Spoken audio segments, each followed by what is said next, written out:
Good morning बच्चों। आज हम 9th क्लास का सेकंड चैप्टर ही हमारा चल रहा है बेटा, और जिसमें कि हमने पढ़ लिया था कि भारत की जो भौगोलिक आकृतियां हैं वो मैंने आपसे बता दी थी। जैसे हिमालय पर्वत के बारे में हमने पढ़ा था, उत्तरी मैदान के बारे में हमने पढ़ा था, पारदवीप पठार के बारे में पढ़ा था। तो जो आज हमारी नेक्स्ट हेडिंग है वो है हमारी भारतीय मरुस्थल, यानी आज हम भारतीय मरुस्थल के बारे में पढ़ेंगे। सबसे पहले अरावली पहाड़ी के पश्चिमी किनारे पर थार का मरुस्थल स्थित है। यानी जो हमारा मरुस्थल है, सबसे पहले मरुस्थल को ही रेगिस्तान कहते हैं। रेगिस्तान का जब भी हमारे मन में, यानी हम जब भी नाम लेते हैं तो हम कल्पना करने लगते हैं रेत की। तो ये बात बिल्कुल सच है कि रेगिस्तान यानी जो मरुस्थल है उसमें रेत की जो मात्रा है वो सबसे अधिक पाई जाती है। और जो हमारा थार का मरुस्थल है वो मरुस्थल हमारा सबसे बड़ा है। तो सबसे पहले हमें मैप में भी पता होना चाहिए कि जो थार का मरुस्थल है वो हमारा कहाँ है। जैसे कि आप इंडिया का मैप देखते हैं, ये हमारी अरावली श्रेणी है, ये वाली, और जो हमारा थार का मरुस्थल है यानी वो यहाँ पर ही स्थित है, ये वाला। तो आपने याद रखना है कि जो थार का मरुस्थल है वो हमारी अरावली श्रेणी के पश्चिम में फैला हुआ है, क्योंकि ये हमारा पश्चिमी भाग है और ये हमारा पूर्वी भाग है। तो जो थार का मरुस्थल है वो हमारा यहाँ तक फैला हुआ है। तो ऐसे आपने याद रखना है। इसके बाद जो कि है, जो हमारा थार का मरुस्थल है या रेगिस्तान है या मरुस्थल है, वो बालू टिब्बों से बना हुआ है, क्योंकि जो पवन है वहां पर जो धूल भरी आंधियां चलती हैं और आंधी के कारण रेत है जो एक स्थान से दूसरे स्थान पर इकट्ठा हो जाता है, उन्हीं को हम टिब्बू यानी बालू टिब्बों के नाम से जानते हैं। क्योंकि बालू का अर्थ होता है रेत, और जो टिब्बे होते हैं यानी बड़े बड़े मिट्टी के जो रेत के टीले होते हैं उनको हम बालू टिब्बा कहते हैं। दूसरा पॉइंट आपने याद रखना है कि जो हमारा मरुस्थल है वहां पर जो बारिश की मात्रा है वह बहुत कम होती है। यानी बताया गया है कि वहां पर 150 मिलीमीटर से भी कम वर्षा होती है, और कम वर्षा होने के कारण वहां पर जो वनस्पति है बहुत ही कम मात्रा में पाई जाती है। तो वनस्पति कम होने के कारण वहां पर ज्यादातर कांटेदार झाड़ियां और कैक्टस के वृक्ष वगैरह पाए जाते हैं। नेक्स्ट हमारा पॉइंट इसमें आता है कि वर्षा ऋतु में वहां पर कुछ नदियां यानी सरिताएं कुछ दिखती हैं, यानी जब बारिश होती है थोड़ी बहुत तो कुछ नदियां दिखती हैं, लेकिन वो भी बालू यानी रेत में कुछ समय के बाद रेत में ही मिल जाती है। राजस्थान की जो सबसे बड़ी नदी है वो लूनी नदी मानी जाती है, और जो छोटी नदियां हैं यानी वो समुद्र तक पहुंच नहीं पाती, यानी बीच में ही रेत में विलीन हो जाती हैं।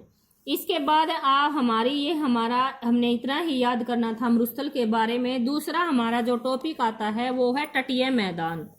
सबसे पहले आपको पता होना चाहिए कि तटीय मैदान कौन से हैं। तटीय मैदान हमारे पारदवीप पठार, जैसे कि मैंने कल बताया था कि ये हमारा पारदवीप पठार है, ये वाला यहाँ तक ये हमारा पठार है। अब मैंने कल बताया था कि ये हमारे तटीय किनारे क्यों है पारदवीप पठार, क्योंकि ये यहाँ तक हमारा पारदवीप पठार है।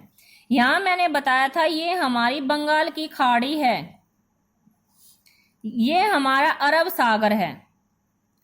तो दोनों ही तटों के पास हुए, यानी ये हमारा बंगाल की खाड़ी है, ये हमारा अरब सागर है। तो ये जो दोनों हमारे यहाँ पर जो तटीय हैं भाग, ये हमारे तटीय मैदान हैं, ये वाले।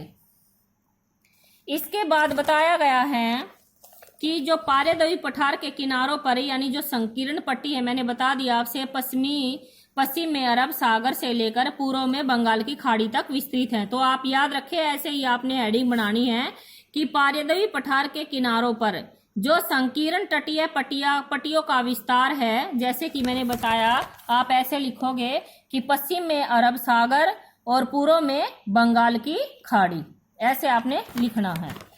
तो बंगाल की खाड़ी से लेकर यानी हमारे तटीय मैदानों का विस्तार है। पश्चिम तट पश्चिमी घाट है और अरब सागर के बीच में स्थित यह एक संकीर्ण मैदान है, यानी पश्चिमी तट पर पश्चिमी घाट है। इसके बाद इस मैदान को 3 भागों में बांटा गया है, कोंकण, मध्य को कन्नड़ और दक्षिणी भाग को मालाबार तट। आप इसमें भी देख सकते हो कि जो तटीय मैदान है, नंबर 1 मालाबार तट, नंबर 2 कोंकण और नंबर 3 हमारा कोरोमंडल भी आप कह सकते हैं, ये वाला। तो 3 भागों में इसको बांटा गया है। नेक्स्ट है हमारा बंगाल की खाड़ी में विस्तृत मैदान। यानी आप देखते हो कि बंगाल की खाड़ी जो है विस्तृत है, यानी इसका क्षेत्र भी अगर हम देखते हैं तो बहुत विस्तृत है। तो बंगाल की खाड़ी में जो मैदान है वह बहुत विस्तृत है, यानी लंबे चौड़े हैं और इसलिए समतल भी है। ये लंबा चौड़ा और समतल होने के कारण इसको उत्तरी सरकार के नाम से जाना जाता है। ये मोस्ट इम्पोर्टेंट क्वेश्चन है, इसको उत्तरी सरकार के नाम से क्यों जाना जाता है कि जो बंगाल की खाड़ी में जो मैदान है वो समतल और विस्तृत हैं, इसलिए इसको उत्तरी सरकार के नाम से जाना जाता है। जबकि दक्षिणी भाग कोरोमंडल तट के नाम से जाना जाता है। दक्षिणी भाग आपको पता है, मैंने ये बता ही दिया आपका, ये जो हमारा ये है कोरोमंडल, इसको कोरोमंडल के नाम से जाना जाता है। तो आपने तटीय मैदान में इतना ही याद रखना है। इसके बाद हमारा जो पॉइंट आता है द्वीप समूह। द्वीप समूह आप देखते हैं कि भारत में जो है मुख्य रूप से 2 द्वीप समूह हैं। जैसा कि आपसे मैप में बता देती हूँ मैं, एक तो हमारा ये है लक्षद्वीप, दूसरा हमारा ये है अंडमान निकोबार द्वीप समूह।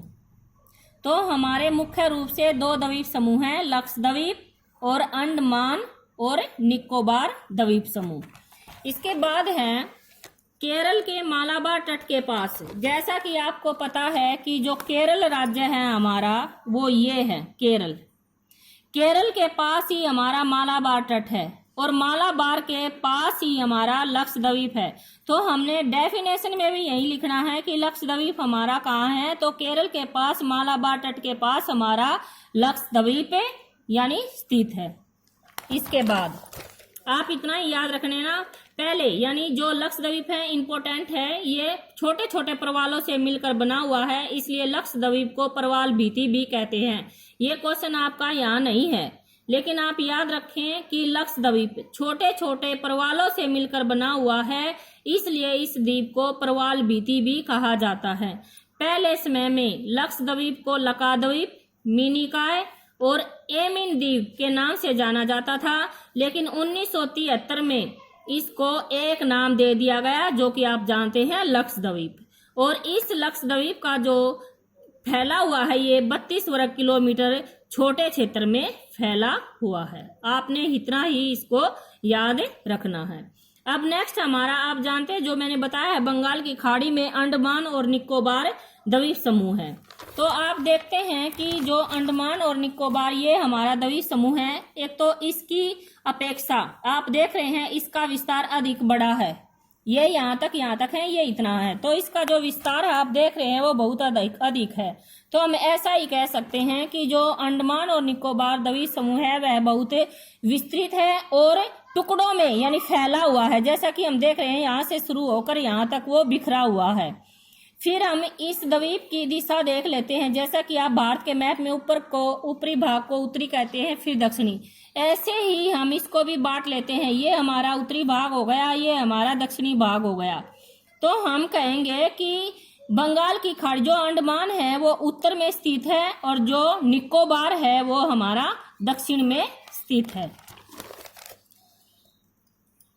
और यह द्वीप समूह आकार में बड़ी संख्या में बहुत ही बिखरे हुए हैं। जैसे कि मैंने बता दिया, आपने इसमें भी बस यही याद रखना है कि जो ये इसके उत्तर में है वो अंडमान है और दक्षिण में है ये क्या नाम है, दक्षिण में निकोबार है और ये बहुत विस्तृत है।